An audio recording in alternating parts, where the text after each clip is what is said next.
एक समय की बात है। एक लड़का जिसका नाम कुणाल होता है, वो 9वीं क्लास में पढ़ता है। एक दिन उसके स्कूल में मनाली घूमने का ट्रिप बनाया गया। सभी बच्चे उस ट्रिप के लिए तैयार हो गए। फिर वो सभी अगले दिन ट्रिप के लिए बस से रवाना हो जाते हैं। रास्ते में सभी ने खूब एंजॉय किया। बस के अंदर अंताक्षरी भी खेली जा रही थी। हंसते खेलते हुए रास्ते का आनंद भी उठाया गया था। फिर सबने अपने अपने टिफ़िन बॉक्स खोलकर खाना खाया। ऐसे करते करते सुबह से शाम हो। फिर अचानक से बस से धुआं निकलने लग गया। बस में मौजूद सारे बच्चे डर गए।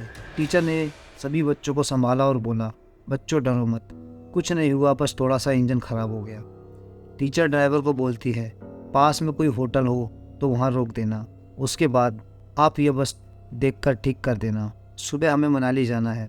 ड्राइवर एक ऐसे होटल पर रोकता है जिसके चारों ओर बस घने पेड़ और पहाड़ थे। वो सभी उस होटल के अंदर चले जाते हैं। उसके बाद टीचर एक ग्रुप के हिसाब से सभी को उनका रूम दे देती है। कुणाल और उसके दो दोस्त निखिल और अमन को एक ही रूम देते हैं। कुणाल बहुत खुश होता है क्योंकि जिस दो लड़कों के साथ रूम मिला था वो उसके पक्के दोस्त थे। कुणाल के रूम में खिड़की होती है जिससे एक प्यारी सी झील दिखाई देती है। कुणाल अपने दोस्त को उस झील पर जाने को बोलता है। वो दोनों कुणाल की इस बात पर राजी हो जाते हैं।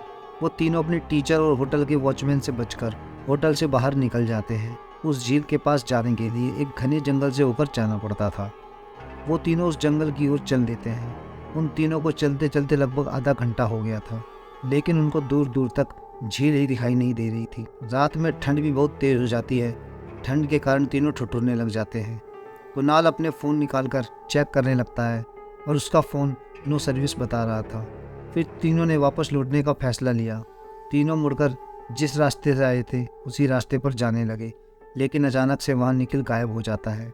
ये देखकर अमन और कुणाल डर जाते हैं। फिर अचानक से उन्हें एक डरावनी आवाज़ सुनाई देती है।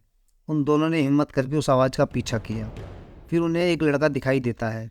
वो दोनों झाड़ियों के पीछे छुपकर उस लड़के को देख रहे थे जो जंगल के बीच एक गड्ढा खोद रहा था। वो दोनों उस लड़के के थोड़े करीब जाकर देखने लगे।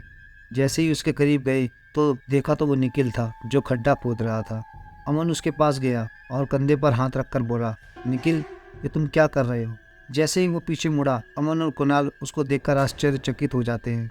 उसकी आंखें एकदम काली थीं। ऐसा लग रहा था कि किसी ने उसकी आंखें अंदर से नोच ली हैं।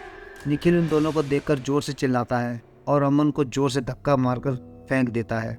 कुणाल अमन के पास जाता है और उसे उठाने की कोशिश करता है, पर वो वहीं बेहोश हो जाता है। वहीं दूसरी ओर निखिल भी बेहोश हो जाता है। निखिल बेहोशी की हालत में बोलता है, वो आत्मा अब अमन के शरीर में घुस गई है। कुणाल फिर अमन के सामने देखता है। अमन की आंखें भी निखिल की जैसी हो रखी थी। चेहरा एकदम काला, आंखें भी एकदम काली। अमन वहाँ से उठकर जंगल की ओर भाग जाता है। उसको भागते देख कुणाल और निखिल भी उसके पीछे भागने लगे। अमन भागकर एक खंडर से मकान में घुस गया। कुणाल और निखिल उस मकान को देखकर डर जाते हैं। ऐसा लग रहा था मानो सालों से किसी भी इंसान ने यहाँ कदम भी नहीं रखा। उन दोनों की तो हिम्मत नहीं हो रही थी अंदर जाने की, पर उसका दोस्त उस मकान के अंदर गया हुआ था। इसलिए वो दोनों अपने दोस्त को लाने के लिए उस मकान के अंदर चले जाते हैं। तभी उस मकान की पहली मंजिल से एक डरावनी आवाज़ आई। कुणाल और निखिल हिम्मत करके उस पहली मंजिल पर चले जाते हैं।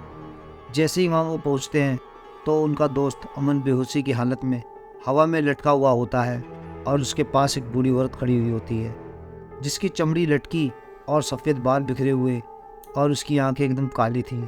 उस बूढ़ी औरत को देखकर निखिल और अमन डर जाते हैं और डर के मारे बाहर की तरफ भागने लगते हैं। भागते भागते वो झील के अंदर गिर जाते हैं। ये वही झील थी जिसको देखने के लिए तीनों दोस्त होटल से बाहर आए थे। निखिल और कुणाल उस झील में डूबने लग गए। ऐसा लग रहा था कोई उन्हें झील के अंदर खींच रहा है। कैसे भी करके कुणाल झील से बाहर निकल जाता है, पर उसका दोस्त निखिल उस झील के अंदर डूब जाता है। ये सब देखकर कुणाल वहीं बेहोश होकर गिर जाता है। जैसे ही वो उठता है तो एक बिस्तर पर खुद को लेटा हुआ पाता है और सुबह भी हो रखी थी। वो उस बिस्तर से उठकर बाहर जाता है तो देखता है कि सारे स्टूडेंट और टीचर एक घेरा बनाए हुए खड़े थे। जैसे ही कुणाल उन लोगों के पास जाता है और फिर देखता है एक सफ़ेद रंग की चादर से लिपटे हुई दो लाशें ज़मीन पर पड़ी हुई थी। उनके पास पुलिस भी खड़ी थी। वो दो लाशें किसी और की नहीं बल्कि उनके दोस्त अमन और निखिल की थी।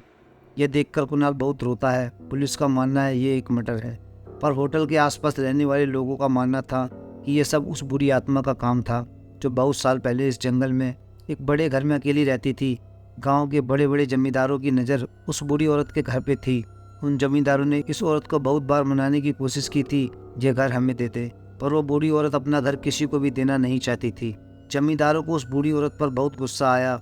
उन्होंने फिर उस बूढ़ी औरत को मार दिया और उसकी लाश को उस जंगल में एक झील के अंदर फेंक दिया। तब से वो उन लोगों को नहीं छोड़ती जो रात को उस झील के पास जाते हैं या फिर उस घर के अंदर जाते हैं। वो अपना बदला लेती है। ये सब सुनकर कुणाल को बहुत अफसोस हुआ।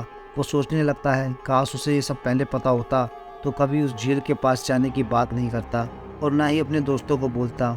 वो सभी ट्रिप को कैंसिल करके अपने अपने घर लौट जाते हैं। दोस्तों, कहानी अगर आपको अच्छी लगी हो तो वीडियो को लाइक करके चैनल को सब्सक्राइब जरूर कर देना। काफ़ी मेहनत लगती है दोस्तों वीडियो बनाने में। चलिए दोस्तों, मिलते हैं आपसे अपनी अगली वीडियो में। तब तक के लिए बाय बाय, जय हिंद, जय भारत, और आप लोग अपना ख्याल रखना।